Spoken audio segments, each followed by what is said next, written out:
আজকে যে 300 শিশু মৃত্যুবরণ করছে, এই মৃত্যুর দায় এই ইউনূসকে গ্রহণ করতে হবে।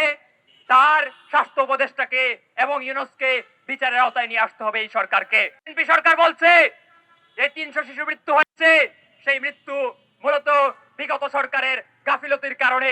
আমরা বলতে চাই এই ধরনের দায় সারা বক্তব্য দিলে হবে না।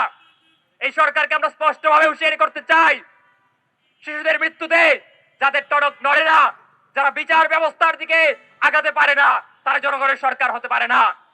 যদি জনগণের সরকার হিসেবে নিজেদেরকে প্রমাণ করতে চান, তাহলে আমরা বলবো দায় সারা বক্তব্য দিবেন না।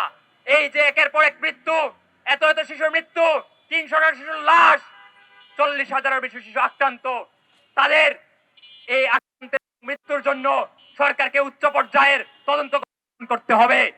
তদন্ত কমিটি গঠন করার মাধ্যমে যে দোষী, সেই দোষীদেরকে ওই ইউনূসের সরকারের ক্ষমতাসীন যারা ছিল, এই নূরজাহান বেগম সহ অন্যান্য যারা দোষী ছিল, সব বিচারের কাঠগড়ায় দাঁড় করাতে হবে।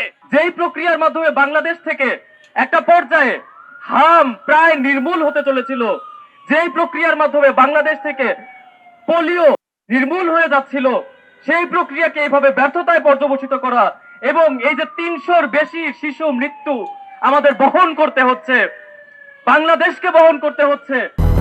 200-র বেশি সার্ভিস ও ফিচারে লেনদেনের সব বিকাশ অ্যাপে সম্ভব। তার যথাযথ বিবেচনা, যথাযথ তদন্ত সাপেক্ষ ব্যবস্থা না নেওয়ার জন্য বর্তমান সরকারকেও দিতে হবে।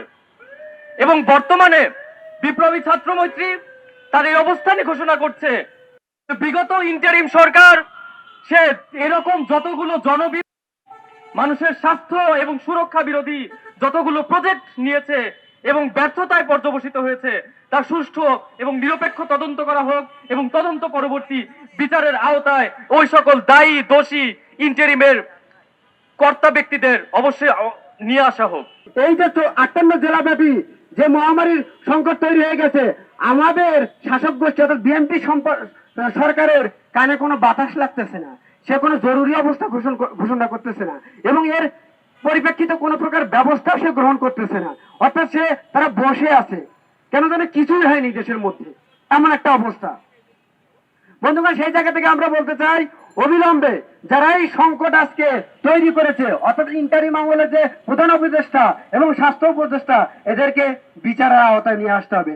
একই সাথে অবিলম্বে এই রাষ্ট্রের মধ্যে জরুরি অবস্থা ঘোষণা করতে হবে এবং একই সাথে যারা যারা শনাক্ত হয়েছে, যারা যারা হামে আক্রান্ত হয়েছে, অবিলম্বে তার ব্যবস্থা গ্রহণ করতে হবে এবং একই সাথে যাতে এইটা অপর মানুষের মধ্যে ছড়িয়ে না যায়, তার জন্য ব্যবস্থা গ্রহণ করতে হবে। যদি এটা না করে, তাহলে এই সরকারের বিরুদ্ধে আমাদের ঠিক প্রতিবাদটা করতে হবে ওই জায়গা থেকে।